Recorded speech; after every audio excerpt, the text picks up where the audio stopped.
Welcome to the Literaryscapes podcast. I'm your host, Becky, and I'm excited to have you join me today. Do you enjoy escaping into a good book? What about exploring the world? Here on the Literaryscapes podcast, that's exactly what we do. Each episode, I introduce you to a new destination, a new book, a new author, maybe.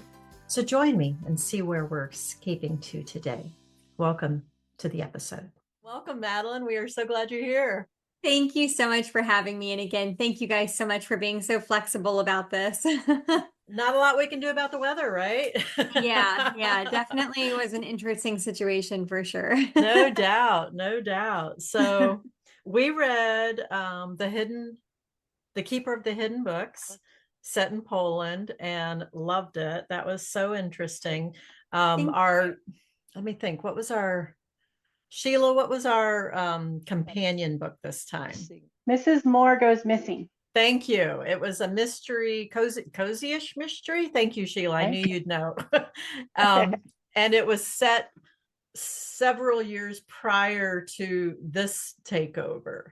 And so it was interesting to have read that one and some of the history and then yours, because it's all kind of a continuous thing for Poland, it seems. Yeah, and I've never read that book, so that's really cool. It was interesting. The author, it's a duo, it's a pseudonym for two men, and her name's Marila, and I couldn't even pretend to pronounce the last name, but has a bunch of W's and K's and Z's. A lot of hard consonants. Right, yeah. And but it was really interesting because it was you got a piece of life in Poland during hard times, all of that, the whole stratification. And so it was just really interesting reading that one before this one. Yeah. It gave a bit of a foundation, I felt like. So that was kind of interesting. So that is cool. Your books, your historical fiction books versus romance, they tend to be kind of a love story to books. And they are all set around the World War II time frame. They are all very book centric, strong women protagonists, or women protagonists at least, but it seems like strong women protagonists. Right. Was that intentional, or did it just kind of happen? Well, the books about books thing kind of just happened. Like when I decided to write The Last Bookshop in London, I was really inspired to write that particular one and that was the first historical fiction, which is why I'm referencing that one.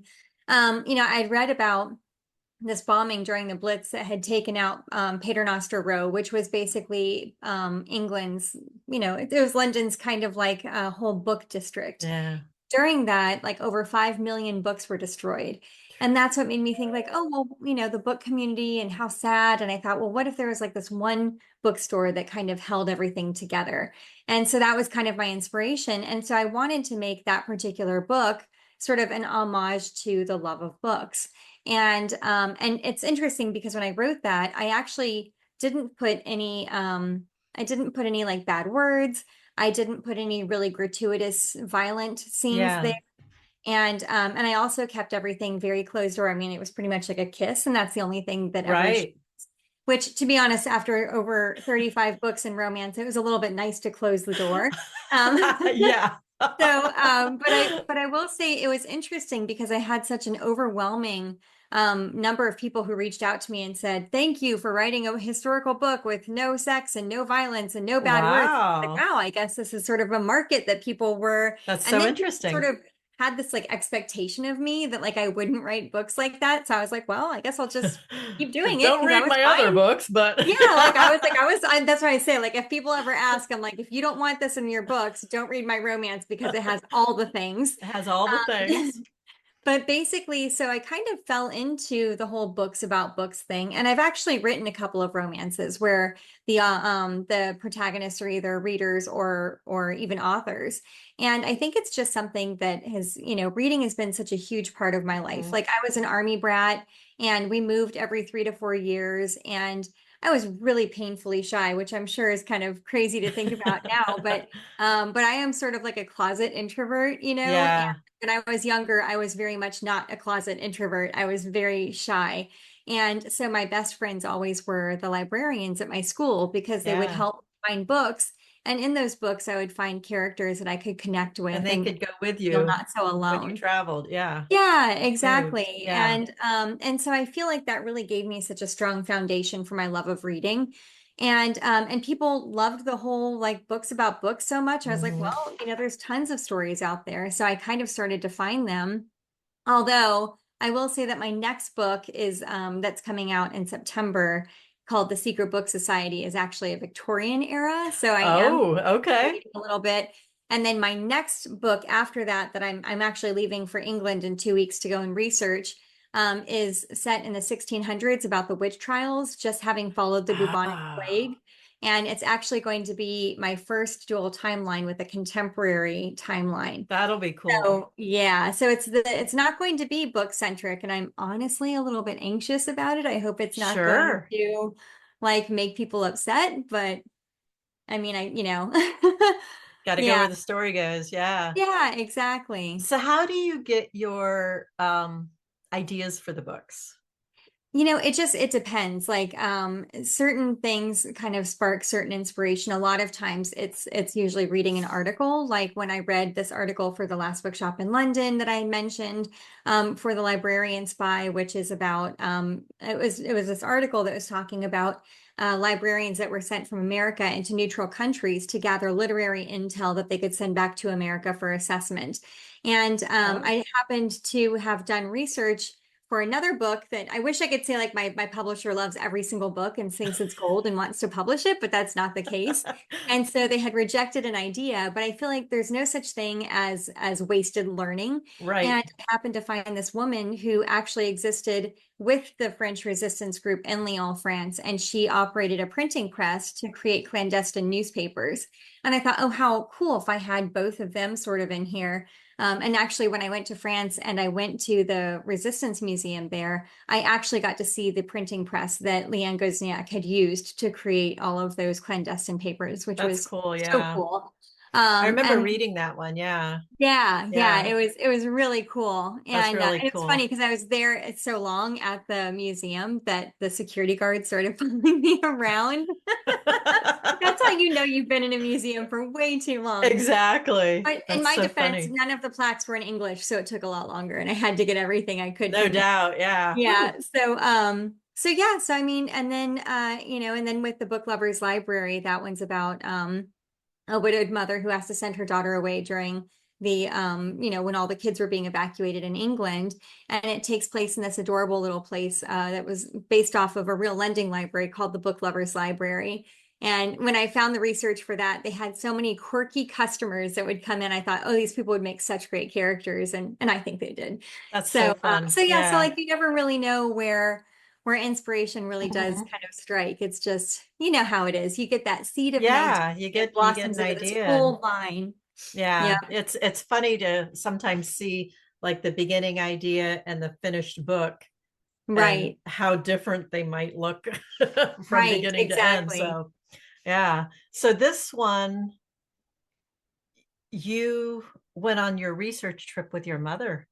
Yes, yeah. And this one was actually inspired by these amazing journals that I found by Warsaw's public librarians. And they were actually detailing out all of their efforts to save books and to like have these secret libraries.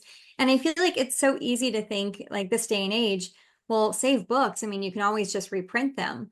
But first of all, in America, I think that it's safe to say that American books get translated into international languages so much more than the opposite happens. Right. And also we have like all these soft copies of our books. But in Poland, if all of the books were being destroyed, and you would think, okay, well, they're all being destroyed. Who's to say that this one book will ever have another copy of it left? This could be the last Yeah. copy of this book in Poland. And when it's gone forever. That's And so crazy. that's why people were willing to risk their lives to save these books. And it's really actually preserving heritage when you think about it. And which is also why they were obviously wanting to get rid of so many of it as Mhm. well. But Yeah. and then operating the secret libraries because I mean people still they needed so much hope. And there was a lot of characters who I incorporated into that that I read about in my research, like how the older kids weren't able to go to school because they had to watch the younger kids, and they would go to the library and they would learn how to read books that way. Yeah. So a lot of it really did come from that. I think I forgot your original question because I That's okay. detoured. That's okay. Oh, my mom. You went, Yes. yeah, you went with your Yeah. mom. So my mom has been a huge supporter of my writing from the very, very beginning. I love that. And she always is the last person to read my books before they go to print. She's got these eagle eyes, so she can always, because I love that. a million people could read your book and like typos will always still slip through. Absolutely. Yeah. In fact, it's funny, I actually just did the chat that I did in Philadelphia was with new authors, telling them like how to prep their social media and what they could do for release day. And one of my tips was know that there's going to be a typo in your book and it's okay, and it's not going to ruin your career. Right. Because it's just going to happen, unfortunately. I think it happens to like literally everyone. Yeah. So she's always the last person to read it. And so, when I've been doing my research trips, I've been bringing people with me. So like my daughter came with me to Lyon, France, my oldest. My husband came with me to Portugal when I was researching Portugal for Right. the Librarian Spy. And I asked my mom, I said, I told her, I said, I think my next one's going to be in Warsaw, Poland. And she said, dibs. So she called dibs. So she got to come with me. Now, and we were there. Some of your heritage is Polish, is that right? Yeah, so my dad's family is actually Polish. So my mom's English. So she actually Okay, has so like she's claim not technically Polish, to but Poland. okay. But she is the one that makes keyfleas every Christmas, which is our Polish tradition. There you And go. that in and of itself earns her that trip to Poland because it is a labor of love. It is a 2-day process, and every year we're like, oh, it's time to make keyfleas. And don't tell anyone that I said this, but she actually doesn't even like them. So Oh no. but we did discover A true labor of love. and truly an act of love. But we did discover that there's tons of other Polish meals that we absolutely love, and we ate the heck out of it while we were there. Oh, that's But awesome. but yeah, so she came with me for those 2 weeks, and I mean, man, she was such a trooper the whole time. We went because I like to try to hire private tour guides. Yeah. And so we ended up having a private tour guide who took us on 5 different tours that lasted between 8 and 16 hours. And Yeah. the whole entire time, I usually walk about 25,000 steps a day when I go to I these believe places. it. I want to walk and get the lay of the land. Yeah. And we went to they had the Uprising Museum. We went there 3 times, actually, wait, 4 times. One time was because it was free that day and I didn't know it, but apparently everybody else in Warsaw did. And then I was like, okay, I actually can't concentrate here. But it Get was the lay of the really, land, and that's about yes, it. Yeah. yes, exactly. And, it was one of those things where it was so cool to learn a lot of this stuff with my mom because I knew that later on she would read the book and she would see how I applied everything that we learned together into the story. And so Yeah. that's why I dedicated the book to her also. I Because love that. Yeah. thank you. She was such a special part of that book. It says, "For Mama, every scene in The Keeper of Hidden Books makes me recall something I learned in Poland with you at my side." I thought that was so sweet. Oh, thank you. Really, really I will nice. say I did feel bad that this was a book with like a tumultuous sort of mother-daughter relationship. But But it changed, and it did. yeah, and it was it was so interesting, Matka, Yeah. seeing her transformation Thank you. and the things that were important to her and then became less important, and the other things that became more important, and how I think she was stronger than we knew even from the Right. beginning, even though she didn't show it, as even though Right. we Right. didn't know it. And Yes, no, and I really wanted to actually use her as sort of because there were a lot of Christians, a lot of Catholics who started off really not caring. They actually were almost sort of anti-Semitic. And toward the end of the war, they were like, oh my gosh, like how could we have just stood by and let this happen? We didn't know it was this bad. They really had the blinders on. And then once the yeah, blinders came off, they were like, oh my gosh, this is oh my horrible. gosh, How yeah, could this have happened? And so I really kind of wanted to use Matka to really demonstrate that and yeah, wanted to do it with somebody who was really close with Sophia so that you could really understand sort of that mindset as she went through that process. And so having that intimate relationship really Yeah. gave me the opportunity to delve really deep into the psyche of that transformation. I like that. Thank Nicole you. said, even in the background, you got to know Matka, which, yeah, because Thank you. that was really good. So when you went to Poland, did you already have the story kind of outlined and kind of know the direction you were going? So yes and no. So the original inspiration for this particular book was I was reading another book and they were talking about people reading in the ghetto. They were talking about how they had the books that they would put into a suitcase and carry around and Right. share with one another. And then also Centos, the library that was operated for orphans, or that was operating under the auspices of an orphanage care center by Basha. And so I was really inspired by that. And so I had this whole idea, and really, like when I go on my research trips, it is very much like almost like a tree trunk of a plot where you have like the beginning, the middle, the end, but that's about it. And I'm kind of learning all the branches and leaves and everything. And so I came home from that trip and I put together the plot. And initially this book actually was two characters. It was going to be from Zophia's perspective and also from Yanina's perspective. Okay. And then I felt like I was constantly looking for this one elusive piece of information. And so I was kind of writing the book and plugging along. And then, and I have a really bad habit too of writing or doing too much research. So I had research for like 10 months and this book was due in 2 months. And so I was like, okay, like hurriedly writing Trying to it, get writing, yeah. Yeah, exactly, as we do on deadline. And so, so I had this book halfway written, and that is when I found the research where I found those journal entries, those diary entries from the Warsaw's public librarians. And I thought, stop the presses. Like, this is exactly what I was looking for. So I stopped and I started doing the research and I realized, oh my gosh, there's everything here. Because with research, sometimes you're poking around for the vein and you can't find it and you just keep poking and then you hit a vein and it's like it unearths like this whole wealth of information. And that's exactly how it went in this case. Wow. And I realized, already this book was so cumbersome. It was just way too big because it was, I wanted to include from the very beginning of the attack on Poland all the way through May 1945, which you guys know is when the library opened. And that was a very important part to include. Yeah. So already it felt like I was trying to shove lightning into a jar. And I was like, you know what? I'm going to have to completely throw everything away and restart this book. And so I called my friend and I told her that. And at this point, the book is due in like 3 weeks. And I was like, I think I can do it. And she was like, oh, honey. She's like, no, you're going to definitely need an extension, which we know is like a bad word in our industry. Right. No extensions. And so I ended up reaching out to my publisher and I was like, I'm going to have to rewrite this book. I'm so sorry. I was like, can I just have another month? And they ended up giving me another month. And it ended up working out. It was very serendipitous because my original release date was going to be the 4th of July. And I, you don't have to be an author to know that the 4th of July is a horrible day to release. I would think so. Yeah. All this noise, we're all getting 1,000 emails about sales and everything.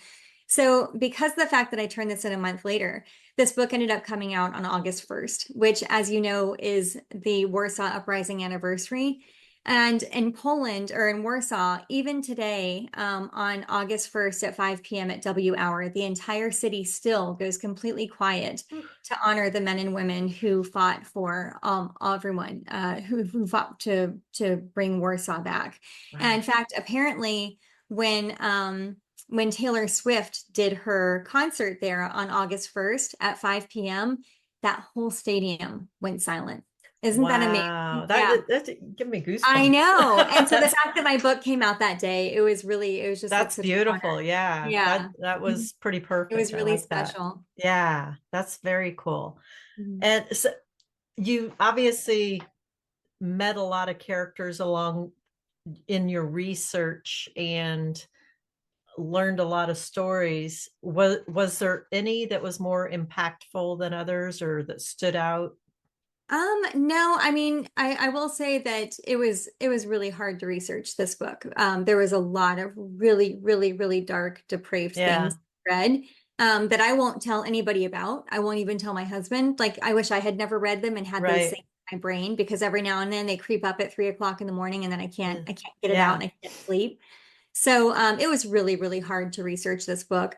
But, I really do feel like it is sort of, all of these characters are sort of amalgamations of people who I read about, including even the neighbor from across the way who had said that she wanted them to turn in Yanina, otherwise she was going to. It's just, I really tried hard to kind of pull everything together. I will say it's really interesting because I do read my reviews, and people will say things like, there's one person who had mentioned how the people could see the faces of the pilots when they were coming down and strafing the streets. And they're like, they could even see their eye color. And they said, oh, and they were saying you could see them laughing through the cockpit. That's ridiculous. This whole book is just ridiculous. Except that came from like 50 different firsthand accounts. Wow. And so like, it's like the truth is stranger than fiction. Of course, we never engage. Right. Everyone's got their opinion, but like, it's the truth. So there really is so much truth in this book that really did happen. And if it seems like it's made up, it probably was true. Yeah. So it's scary, like you said, that we as humans don't necessarily always learn from history. right, And exactly. because we don't believe, oh, that couldn't be true. Right. Well, and what's so ironic about that too is they thought the Holocaust wasn't true. And back then, because when they were hearing about the concentration camps, oh, that can't possibly be true. It's too horrific. It's too horrific. Yeah. Yeah, exactly. Yeah. It's scary what people can do. Yeah. So one of my questions had been, are Zofia or Yanina based on anyone specific, or just kind of a, like you said, It's kind of like a blend of a bunch of characters together. I will say it's funny because, like I said, my mom, always reads my books, and after she finished reading it, she always gives me her very honest opinion, and it's always like, remember, be gentle because I can't change too much. The book's coming out. Right, yeah. So, but she said, she's like, it's interesting because Zofia is so much different than all of your other characters. Like your other characters are usually so really sweet and kind, and this one is fiery. And I said, well, yeah, she's fiery. She's Polish. And really that stems from, they had over 120 years that they were under Russian occupation. They had just received their freedom, when their independence, after the Treaty of Versailles was signed in 1918 after World War I. So and we're they had just looking celebrated, at like 20 years worth of freedom. because they had just celebrated 20 years when the Nazis rolled in. Jeez. And then they were under Soviet control until 1990. So like, she was born in this very, very small, very exclusive pocket of freedom. And her entire life, all of those kids had grown up being told about the men and women who had fought and died for them, because Polish women fought also. Oh, I would imagine. I mean, it wasn't uncommon for women to go out there and fight. Wow. And they were a very passionate and fierce people who fought for this freedom. And she was so lucky to be born into it. And so she was so loath to let that go. And and that's actually kind of what inspired the idea for the book club, because I thought, if there's this rebellious teenager who likes to read, because of course she likes to read, and she hears kind of Hitler knocking on the door of Poland, like what would she do? And I thought, you know what, I bet she would want to read all the books that he's banning. And as you all know, there's no better way to read books than with friends. And that is what kind of came up with the idea for the Bandit Book Club. Now, I don't know exactly when you were writing this, but here in Florida, we've had some go rounds with banned books, and it's always curious which books they choose to ban. Right. Was that in your head at all, or was it actually wasn't. Okay. No, like I had total blinders on when I was writing this book, and I was going through my galleys. I had to do like a last galley read through, and I was totally procrastinating and looking up the news. And that's when I saw it, and I was seeing like this new list of banned books, and I thought, wow, this book is really, really timely and incredibly relevant, which is pretty sad that it is. This book almost 100 years earlier is now suddenly relevant for a very similar reason. But it's honestly my hope that because of the fact that I didn't actually write this book with an agenda, that it comes across as being more genuine, which is exactly what it is. And I hope that people who previously maybe didn't care about banned books might read this book and Well, and have to that, see the that little progression, seed kind of it's not planted. just about banned books. I mean, Yes. And you know, you how can it makes see in people, their story yes. where it went from there. That was just the beginning. So, Yes. And yeah. how it turns into persecution because, Hmm. it's so easy to persecute people who you don't know. Hmm. And books are the best way to see into somebody's soul. Yeah. And taking that away and limiting LGBTQ and minority author books is one of the first ways to make them sort of Hmm. unknown Right. and easy to persecute. Yeah. Right. Right. Yeah. So curious. So, how did you choose the books for the banned book club? Oh man, talk about a labor of love. That was so much work. I was like, oh, it's going to be great. And then I was like, It'll be okay, it has great. to be these certain criteria. And I was like, oh my God, what have I done to myself? So I, first of all, it had to be banned. That unfortunately was the easiest part because there Right. were so many. And then it had to make sure, I wanted to make sure that it had been translated into Polish, which that took a little bit of Okay. digging. And then I had to have read it. And, it's funny because I feel like War and Peace is always used as the benchmark for like this long book, but Les Miserables is even longer. But it was really a beautiful book. I've actually never read it. I've seen the play. I watched, the movie with Uma Thurman. But I've never actually read the book, and it really was exquisitely beautiful. So Okay. I like to say if you have like 3 weeks of your life, which apparently one woman corrected me and said like 2 months, I Yeah. highly recommend You're a reading fast Les reader. Miserables. Yeah, it could be like a year-long read that you just kind of read between other stuff, but it was Right. really, really great. To be honest with you, I listened to it. I totally cheated because I was also Listening doing so isn't much cheating. research. Yeah. Yeah. And so I had to have read the book. And then I also wanted that book, especially if it was going to be a book that they talked about in their book club. I wanted it to showcase something in their lives, like to pull back a veil, so to speak, on something that they would never have considered from that perspective before. I wanted it to show how these books that were being banned had a certain level of experience and education that helped people grow and help their minds open. Yeah. And that was really, really important. And one of the ones for me that I felt was the most profound was All Quiet on the Western Front.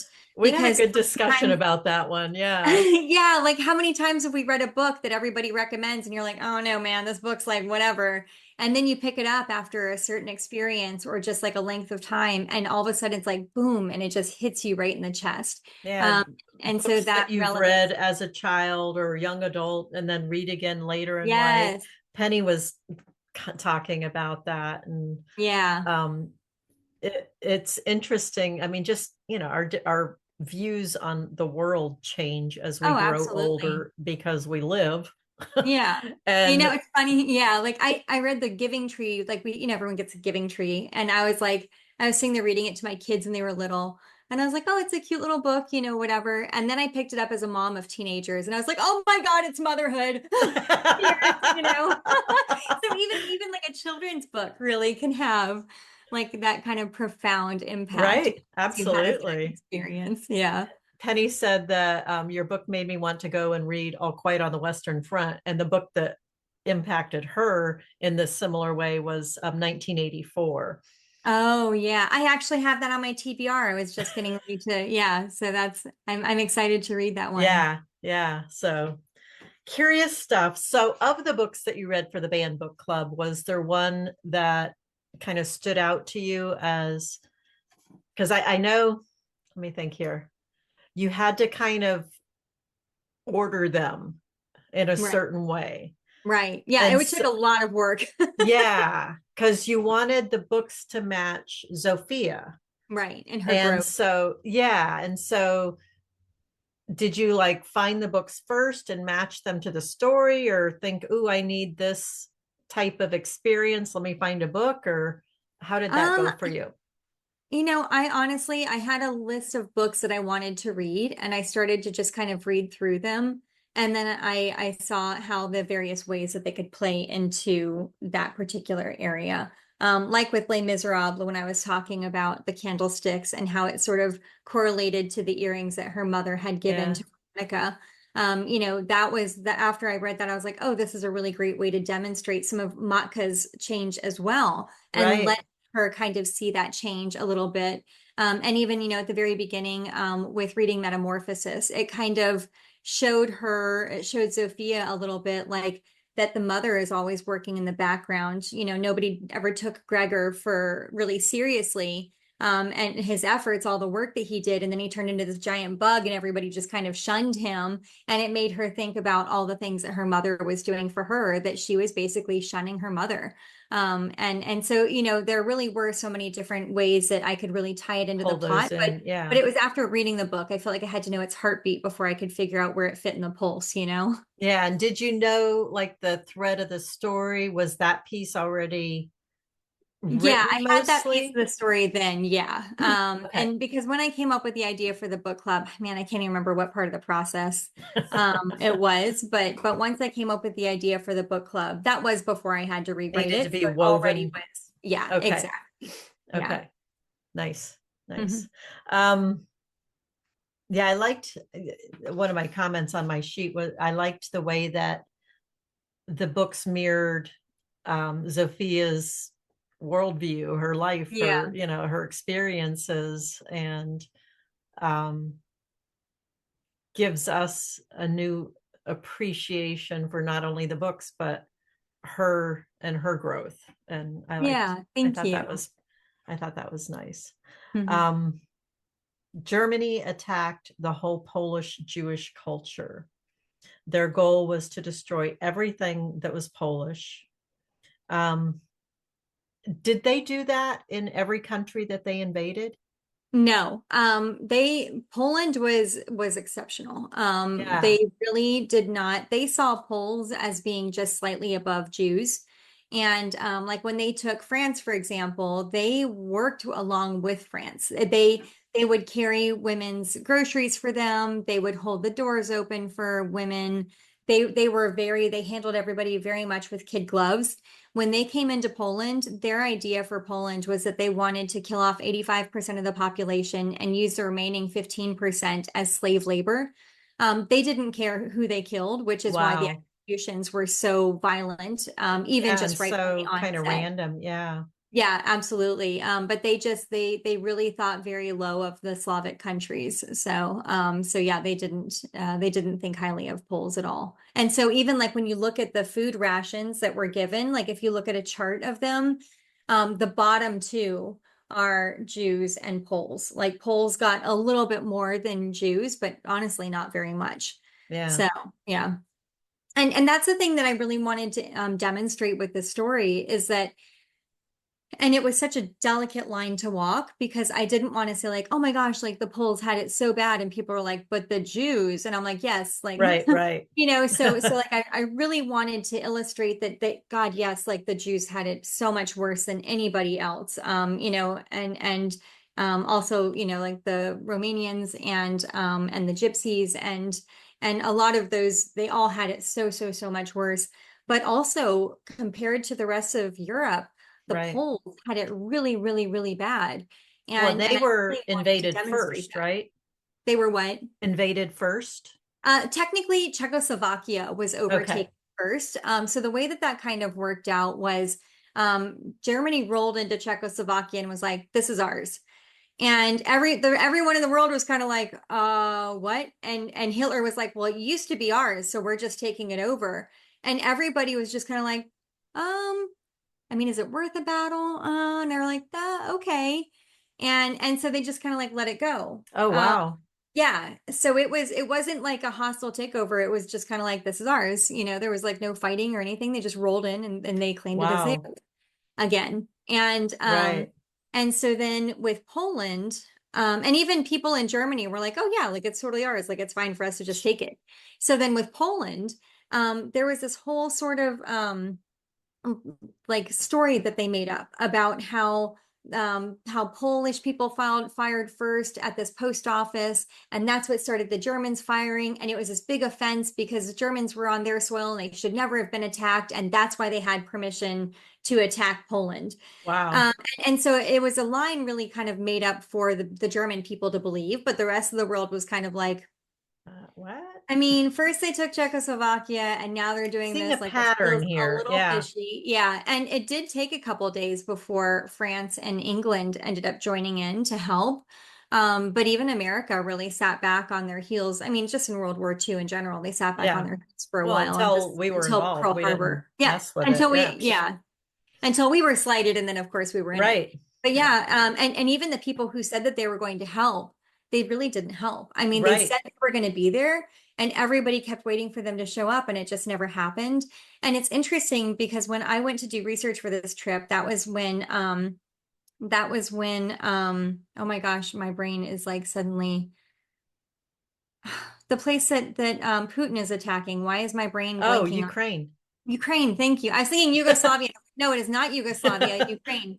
So Ukraine had just recently been attacked because we went in, I think it was May was when we had our trip. Oh, And so like before we left, we made sure that we got like antibiotics from our doctor in case we needed them. We weren't taking up anything from the right, hospital. right. We made sure to book our own private transportation so we weren't taking any public transportation in case people needed it. We even brought like money to help donate and everything as well. And actually, when we got there, it was amazing because so much of the people who were coming over, so many of the refugees were actually readily absorbed into Poland. And you really Wow. didn't see a lot of anything because of it, aside from Wow. a couple of people who were sort of collecting donations for it. And it was especially interesting because Ukraine, see, I almost did it again, Yugoslavia, Ukraine did not get their independence with the Treaty of Versailles. And so people from Ukraine were actually kind of salty about that during World War II. And they were some of the people who worked in concentration camps and the Warsaw Ghetto to keep people contained. Oh, And there was this huge massacre that existed on the border between Poland and Ukraine, with like axes and stuff. It was horrible because of when people that were Ukrainian attacking people who were Polish. And so I was talking to my tour guide and I said, it's just incredible to me that even with this very violent past, you have opened up your arms and just welcomed them into your country. And she said, of course, they needed help. Why would we not? And I feel like that's such a beautiful message to send to the rest of the world, oh, like this wrong absolutely. has been done to you. It's not blood for blood. It's you need help and we're here for you. Hmm. Yeah. Yeah, that's especially neighboring countries. I love that. Yeah. I love that. Nicole said that her daughter's girlfriend has a Polish mother and German father. Her grandfather disappeared and they have never heard of from him. Yikes. Yeah. So, yeah. Yeah, it's the Polish and German. I'm assuming some Germans stayed in the country and that there's pieces of German heritage or culture there still. Well, actually, before Poland became Poland, it was actually broken up into different chunks, and each of the Yeah. different chunks sort of had their own sort of culture, and then Okay. it became one. So so it's actually funny when I say that my dad's family is Polish. So I was in Warsaw researching it. It was reconnecting with my heritage. Technically, my dad's family is from Poznan. So that's like saying I went to North America to research my heritage, but I went to Canada and my family was from America.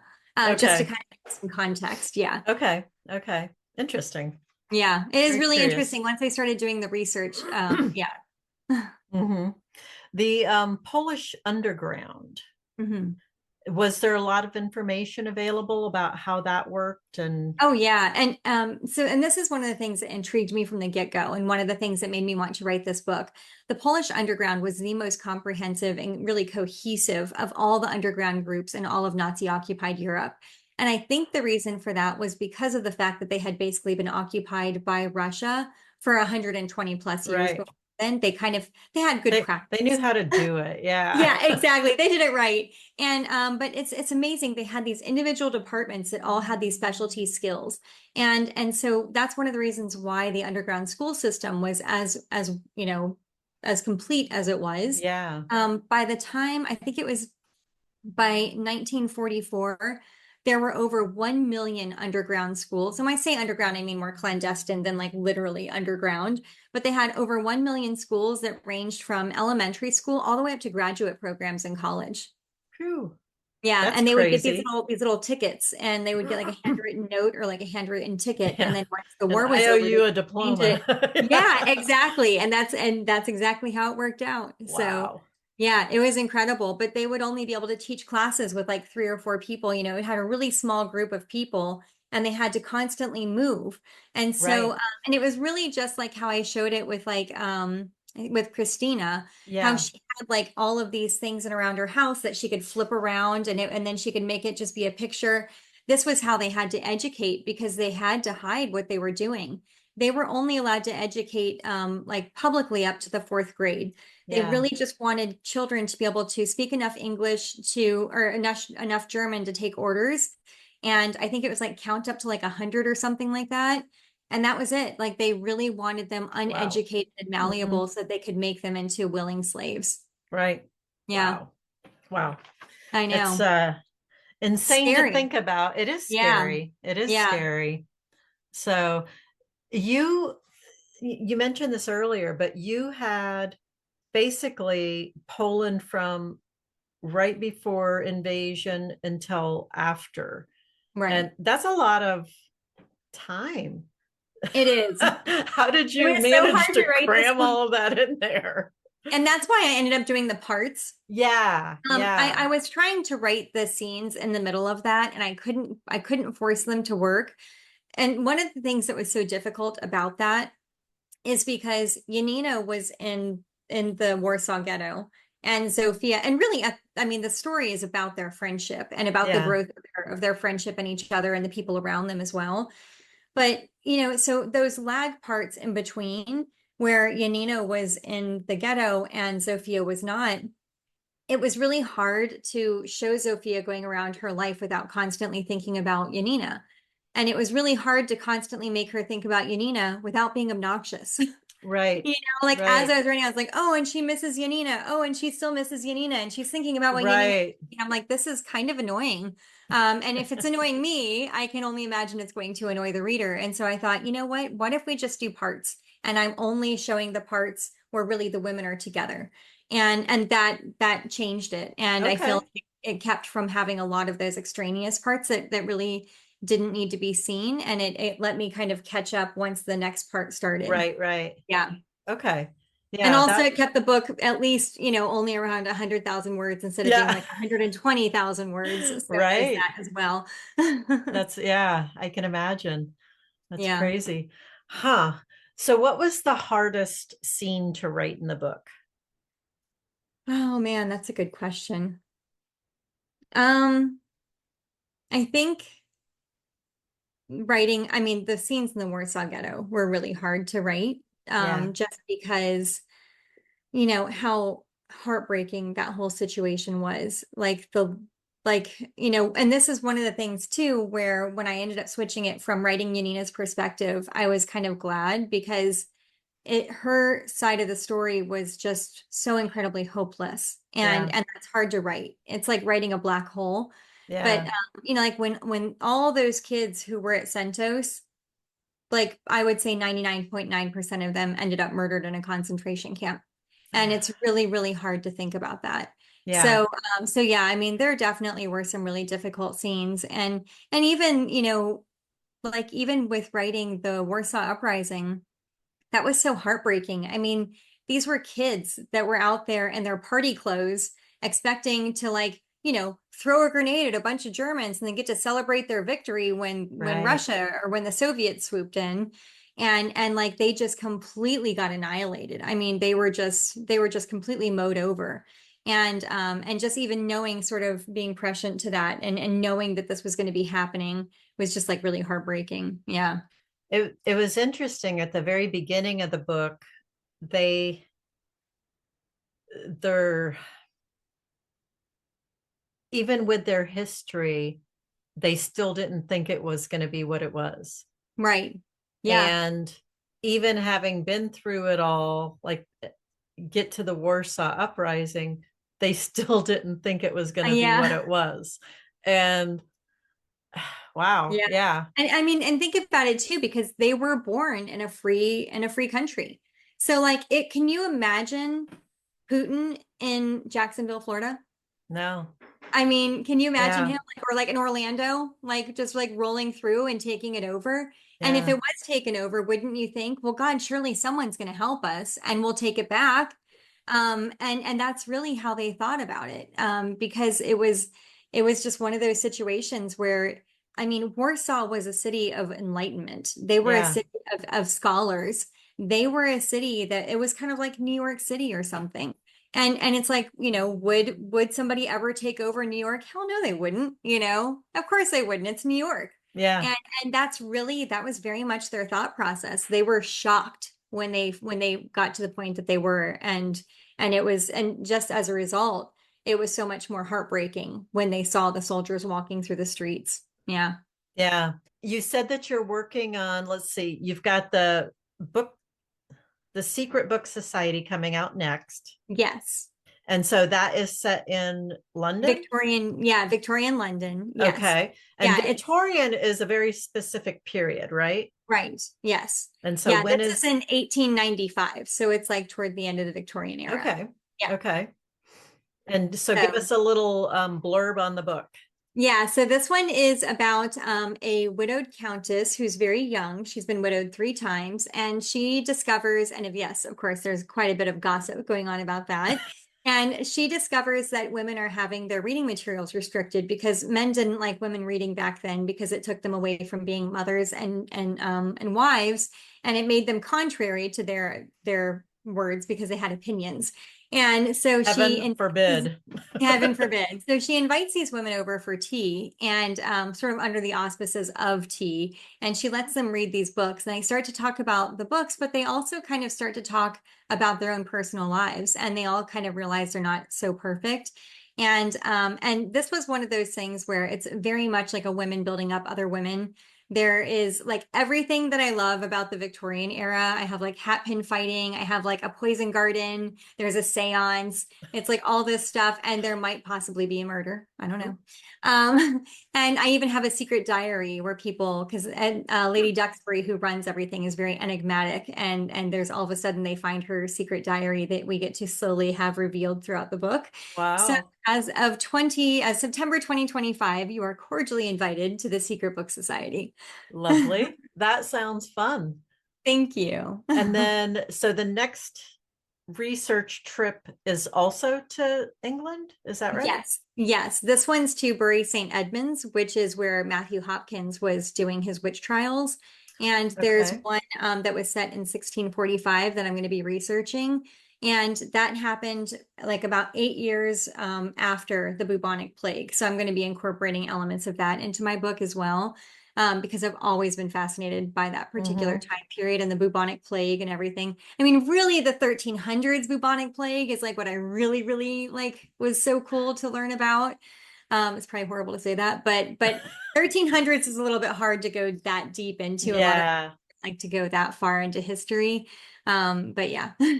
And Nicole wants to know, and who's going to join you on this trip? Oh, my husband is. Yeah. Oh, So fun. my mom's coming and she's going to watch my remaining daughter home. My oldest is in college, Yeah, and yeah. my husband and I are going to go to England. Fun, fun. That'll Yes. be a good time. Yeah, we're Awesome. looking forward to it. Very good. So do you have ideas? Like, I'm sure you have a million ideas on potential story threads. Um, are there any that it's like, ooh, like your 1300s bubonic plague? Are there any that are kind of tugging that you're just waiting for their timing? Honestly, I actually because I was just in New Orleans and I went a couple days earlier because I really want to write a book about the casket girls. And these casket girls were women who were sent over from France into New Orleans. And they were basically they arrived and they were supposed to be for men to marry, kind of like mail order bride kind of things. Okay. And but these women were actually the ones who sort of spawned the whole rumor of vampires. They thought they were the vampires who came in. And I really want to find their actual story, but it's not nearly as easy as I was thinking to at least start finding some information. It's really Okay. hard to find, which now makes me a dog with a bone. And I really, really, really want to That'll find be interesting to hear. where that goes, or if it goes. If it goes, yeah. I mean, Yeah. if I can't find information, the problem is that there have been a lot of fires and everything in New Orleans, and also these were women that most people wouldn't write about anyways. And so Yeah. trying to find information it might not even be possible. So Yeah. keep your fingers crossed, because I think it could be a really cool book. Interesting. I read something recently that a lot of the witch trials, and I don't know if this is kind of what you're looking at, that the women in particular who survived the plague, or I think it was the plague that they were talking about, had a certain DNA structure. Yes. Well, not necessarily. I don't know about their DNA structure, but I will say that if you're one of your ancestors survived the bubonic plague, you as a descendant are now resistant to HIV/AIDS. Wow. Yeah, And it it's was the interesting. women who survived, and it was because of whatever, um, genetically, that they were the ones that were targeted as witches because they Um, survived. well, I'm sure that is part of it. In fact, that's like one of my kind of plot points that I have in mind. But a lot of times they were being blamed for it. A lot of these women who were tried as witches, and some men as well, they were just people who were kind of like outcasts of society. Mm-hmm. They were either a lot of them unfortunately were older, like, and it kind of goes into this tie-in where like this perception in history where when women can no longer bear children, like what's the point of them? Right. And it's this very prejudiced perspective of women that I want Mm-hmm. to incorporate as well. And so you have a lot of older women, you have a lot of women who are beggars, you have like single moms and that kind of thing, like women who are like basically like social pariahs. But then you also have women who are incredibly educated, because gosh, educated women are scary and they didn't They understand are. it, and we should just kill them. Yeah. So so women who are in unusual situations, which my protagonist, Sybil, in this particular case, not only is she an educated woman, but she also owns a manor outright that her husband had specifically left for her in his will. And so she is a land-owning woman who is highly educated and Oof. very scary. Talk about dangerous. Yeah. I know. Uh-huh. Yeah, educated people in general, but educated women are, I think, still something that people Scares men. question. Yeah, Yes. Penny is, And we are a force to be reckoned with. amen to that. Penny was a shining light ahead of her time, and she was a physicist. Okay, Oh, wow, that's awesome. worked with NASA, You and scared yeah. all those boys. Yep. I love it. Good stuff. That's awesome. Yeah, I like that. And I love the idea of the book clubs. I think whether they're book clubs or just gatherings, or it seems like you incorporate that piece in your stories a lot. And I Yeah, like that because in our group here, we're talking about that this month. It's so nice to get together and hear people's thoughts on something, because we do all come from different places, different right. countries, and hearing different perspectives, because people have different lives, different stories. Oh, it all brings a really interesting threads together, and I love that. Yeah, So no, I agree. It absolutely does. And I think that that's one of the great things about art in any form, and writing very much is still an art form, even if it's not, like a visual art, but we right. all look at it different ways based off of who we are inside. And that's really what makes it such a beautiful thing. Mm-hmm. And I also have to say that readers are the most intelligent and empathetic people, and with the most open minds. And there's so many wonderful things that can come from readers gathering together. Oh, I agree. Yeah, I totally agree with that. It's when I'm able to go to reader events, author events where readers and authors and books are all together, it always makes me feel so energized and Yes. inspired when I leave those events. And yeah, I love that. So wow, thank you for joining us. Our hour flew past. Absolutely, my pleasure. And again, thank you guys for being so flexible. No And problem. doing This it worked today. out. I'm glad that we were able to still do this. So, Same. Yeah, appreciate yeah. your time and Oh, my making pleasure. it And work it's for always us. so great to see you. And it was so You nice to too. meet everyone as well. So, Yeah, thank you. And we look forward to the Secret Book Society coming in September. So, thank you. Well, you ladies, yeah, have a fabulous rest of your day. Thank you you so too. much. Thanks, Madeline. Bye, Becky. Bye. Thanks for joining me today on the Literary Escapes podcast. If you enjoy reading your way around the world like I do, I'd like to extend an invitation for you to join me in the Literary Escapes Book Club. Each month, I offer up a new destination, 2 books that we'll read together, and then the author will join us of one of the books. So if that is something that sounds exciting to you and you'd like to be in a community that reads together, then check out the show notes. I'll have a link in there for the Literary Escapes Book Club. Until I see you again, have a great week, and I will talk to you again soon. Happy reading.